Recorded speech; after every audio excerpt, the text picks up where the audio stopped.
জয় যিশু। আজকে নতুন আবার একটা ভিডিও নিচ্ছি আপনাদের সামনে। ভিডিওটা শুরু থেকে দেখতে থাকুন। আজকের কন্টেন্টটা হয়েছে সব প্রভুর ইচ্ছা অনুযায়ী হয়, মানে প্রভুর ইচ্ছা অনুযায়ী সমস্ত কাজ হয়, আর প্রভু যদি ইচ্ছা না করে কোনো কাজ হবে না। মানে প্রভুর ইচ্ছা অনিচ্ছার উপরে কিন্তু আমাদের সমস্ত কিছু নির্ভর করে।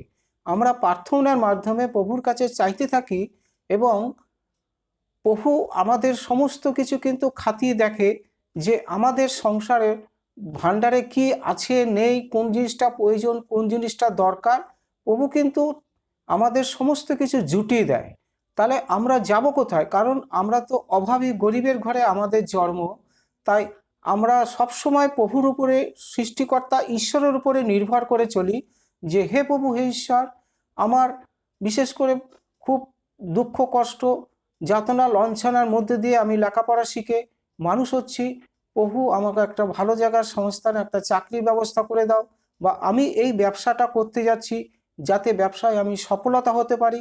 তুমি আমাকে স্বর্গ থেকে আশীর্বাদ করো, আমাকে শক্তি দাও এবং এই ব্যবসার মাধ্যমে যেন আমি অনেক প্রতিষ্ঠিত হতে পারি প্রভু। এই রকমভাবে আমরা কিন্তু প্রার্থনার মাধ্যমে প্রভুর কাছ থেকে চেয়ে আমরা প্রাপ্ত হই। কারণ আমরা সরাসরি কখনো ঈশ্বরের কাছে কিন্তু পৌঁছাতে পারি না। কারণ ঈশ্বর স্বর্গধামে থাকেন, কিন্তু মনুষ্যপুত্র থাকে প্রভু যিশু ঈশ্বরের ডান দিকে। তা প্রভু যিশুর মাধ্যমে কিন্তু আমরা ঈশ্বরের কাছে পৌঁছাই তার হাত ধরেই, কেন সরাসরি কখনো ঈশ্বরের কাছ থেকে আমরা প্রাপ্ত হই না। তাই প্রভুর কাছ থেকে আমরা সব পেয়ে থাকি। তাই প্রভুর কাছে আমরা প্রার্থনার মাধ্যমে যে যা চায় মানত করলে সে কিন্তু অবশ্যই পায়। কিন্তু মানতের প্রার্থনা খুব তাড়াতাড়ি 3 মাসের মধ্যে পরিপূর্ণ করতে হয়। তাই এখানে বলছে আপনি আপনার সমস্ত শক্তি ক্ষমতা ঈশ্বরের কাছে হাতে সমর্পণ করুন এবং লোকদিগকে বোঝাবার জন্য নিজে চেষ্টা করবেন না। কোনো মানুষকে বোঝাবার জন্য নিজে থেকে চেষ্টা করবেন না। ঈশ্বর বধির নন। ঈশ্বর কিন্তু কানে কম শুনে বা শুনতে পান না এমন কিন্তু নন। তিনি নানাভাবে আপনার সঙ্গে কথা বলতে পারেন, মানে পবিত্র আত্মার মাধ্যমে, অথবা তার ইচ্ছা আপনার কাছে নানান ইশারা ইঙ্গিতে মধ্য দিয়ে প্রকাশ করতে পারেন। কারণ সৃষ্টিকর্তা সর্ব থেকে নানা রকম ইঙ্গিত, মানে নানা রকম উপমা দিয়ে ইশারা দিয়ে আমাদেরকে প্রকাশ করতে পারেন। আপনি যখন ঈশ্বরের কাছ থেকে উত্তরটি পান তখন পবিত্র আত্মা স্বয়ং আপনার সমস্যাগুলি সমাধান করেন এবং এই সমাধানটি সবচাইতে ভালো সমাধান। ঈশ্বর স্বর্গ থেকে যে সমস্যার সমাধান করে দেয় সেইটি হলো সবচেয়ে ভালো সমস্যার সমাধান।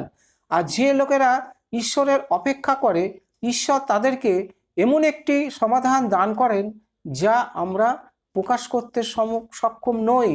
তাই আমাদের জীবনে যা কিছু ভার চাওয়া পাওয়া যা কিছু সমস্ত কিছু কিন্তু আমাদের প্রভুর উপরে কিন্তু চাপিয়ে দিতে হয়। কখনো কিন্তু সংসারে মানে কি সুখের জন্য, টাকা পয়সার জন্য এবং কোনো কিছুর জন্য চিন্তা ভাবনা করতে নেই। সমস্ত কিন্তু ভার দায়িত্ব প্রভুর উপরে চাপিয়ে দিতে হয়। প্রভু যখন মনে করবে, যখন ইচ্ছা হবে, ঠিক আমাদেরকে সমস্ত কিছু জুটিয়ে দেয়। তার সুতরাং প্রভুর আশীর্বাদের ফলেই ধনবৃদ্ধি হয়, অর্থাগম বাড়ে, চাকরি বাকরি ব্যবসা বাণিজ্য আয় উন্নতি সব কিন্তু বৃদ্ধি পায়। তাই সৃষ্টিকর্তা হলো একটা অংশ হলো প্রভু যিশু। তা প্রভুকে কখনো মানে কি ঘৃণা অবহেলা বা কোনো কিছু কখনো ভাবতে নেই, সন্দেহ করতে নেই। প্রভু কহেন জীবনের শেষ দিন পর্যন্ত যে আমাকে ধরে থাকবে সেই কিন্তু জীবন মুকুট পাবে। আর এই দিনটার জন্যই আমাদেরকে অপেক্ষা করতে হয়। আর প্রভু কহেন আমার যেরকম পুনরুত্থান হয়েছিল ঠিক তেমনি তোমাদেরও পুনরুত্থান হবে। আমি তোমাদেরকে স্বর্গধামে নিয়ে যাব এবং আমি তোমাদের জন্য নিবাসস্থান তৈরি করেছি, সেখানেই গিয়ে তোমরা আজীবনকাল ওখানেই বসবাস করবে। সেটাই হবে অনন্ত জীবন। হালেলুয়া। তাহলে আজকের কন্টেন্টটা এই যে প্রভুর ইচ্ছা অনুযায়ী সব কাজ হয় এবং প্রভু চাইলেই কিন্তু সব কাজ হবে। প্রভু যদি না চায় কোনো কাজ হবে না। হালেলুয়া। তো আজকের কন্টেন্টটা এই পর্যন্ত। সবাইকে জয় যিশু।